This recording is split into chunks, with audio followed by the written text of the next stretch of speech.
Hi, Peter. Thank you for taking time to chat today. My pleasure. I, first of all, congratulations. Your book is now this worldwide phenomenon, and that's got to be incredibly exciting and surreal. Yeah, well, it is. The books have been out. The Wild Robot book was published in 2016, so it's been out for 8 years and it's been very successful. But there's nothing like a big blockbuster movie to raise awareness. So it's definitely getting to a whole new audience, which is a lot of fun for me. And you were creating these characters.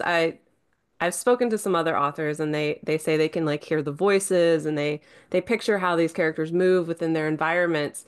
When you saw it all come out on the big screen, were there any moments in particular that you were thinking, wow, that's exactly how I imagined this would look if it was real?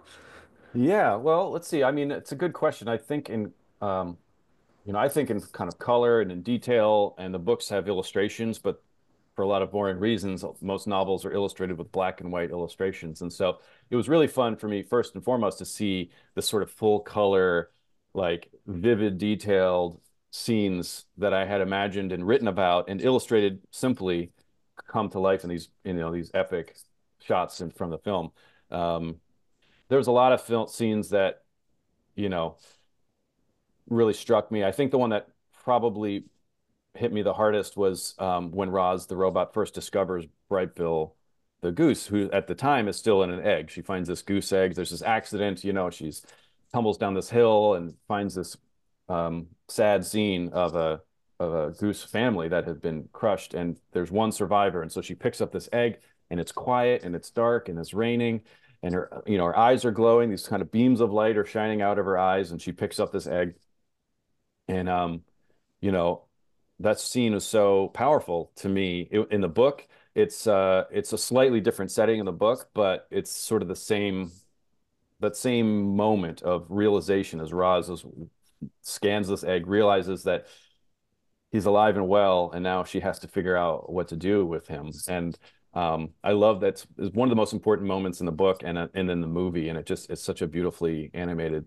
scene, quiet, subtle, not a big action scene. It's pretty simple, pretty quiet, and yet I think it makes a lot of people. I think that's one of the first scenes in the movie where people who might have been expecting kind of a silly jokey movie that suddenly hits them like, whoa, there's some emotions here. I'm feeling stuff I hadn't expected to feel at a kids movie, right? That scene really, I think, grabs people. And there's a lot more of scenes like that later in the film too. I think that might have been the first scene that I started tearing up, and I was like, oh no, I'm in for it the rest Yeah. of this film. Yeah. What was the collaboration project process like with Chris and his team? Were you involved heavily, or were you like kind of hands off and just wanted to be surprised at the end? Well, I love animation. So I'm a big fan of Chris Sanders, the director. So Same. I was happy to be as involved as I could. But the fact is, I live on the East Coast. The film is being made in DreamWorks studio in LA. I was never at the studio working on it, but I had a lot of virtual, Zoom meetings with Chris and Jeff Herman, the producer, where we would talk. In the beginning, we were talking about my book and my ideas and the research I did, because there's a lot of real world science that went into writing the Wild Robot books. Um, so they wanted to understand all that. And then over the course, it takes years to make an animated film. And so the months and years started going by, and our conversations changed over time, and eventually became more of them showing me what they had come up with, what their, team had come up with, character designs and background art and all that kind of stuff, which was really, really exciting to watch. So I was very involved. I think our conversations were very important to the process, but I was never actually in the studio working on the film. I'm an East Coaster too, so I get it. I work with Yeah. people on the West Coast, and it can be a struggle that Yeah. time difference and distance. You have more books for Roz, and the film is doing obviously incredibly well. I know you cannot confirm nor deny, but if they greenlight the next one, are you all in for that? Oh yeah, I'll be excited. I mean, yeah, it's a business, right? It's complicated. It's not like they're not just gonna snap their fingers and decide. They have to think of this through, and there's all the business side of stuff. So we'll see. I'm optimistic. I think there's a good chance they'll make the sequel. I hope so. I think that'd be awesome. And I know Chris and Jeff would like that to happen too. So, I'm optimistic, but it is not official yet. There was a little report at one point. People started thinking because of something Chris Sanders had said that the project had been greenlit, but it's not actually true just yet. So we'll keep our fingers crossed and see what happens. I saw those rumors. That's why I was like, well, let me see. They misinterpreted what he said. He said that he wanted to make another movie, but that's not the same thing as he's going to make another movie. So, yeah. Well, that's the internet for you. Oh, you Yeah, said right. something. We're gonna make it into something else. Right.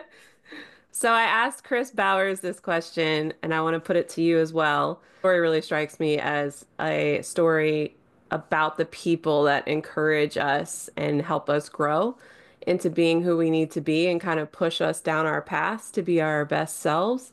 And I would love to hear who those people are for you. Hmm. Well, certainly my mom,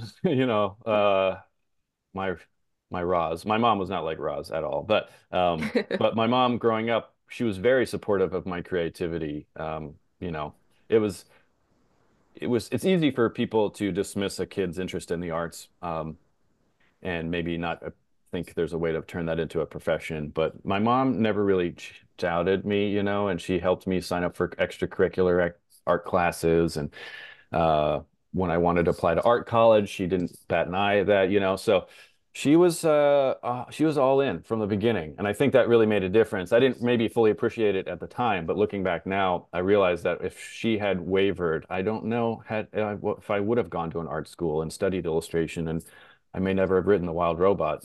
So I have to give her a lot of credit for supporting me. I love that.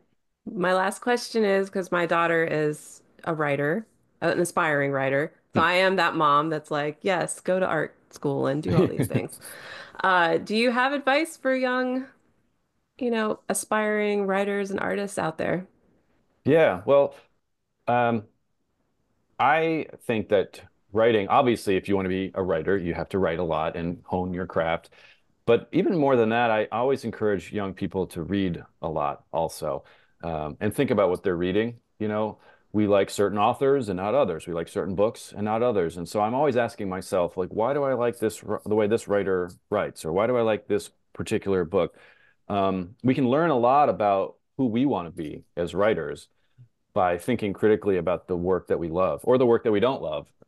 Either way, every book provides you an opportunity to learn a little bit more about who you want to be as a writer. And so I'm always encouraging young people to read for fun, but then spend some time thinking about what it is that you're reading and why you're reacting to it the way that you are.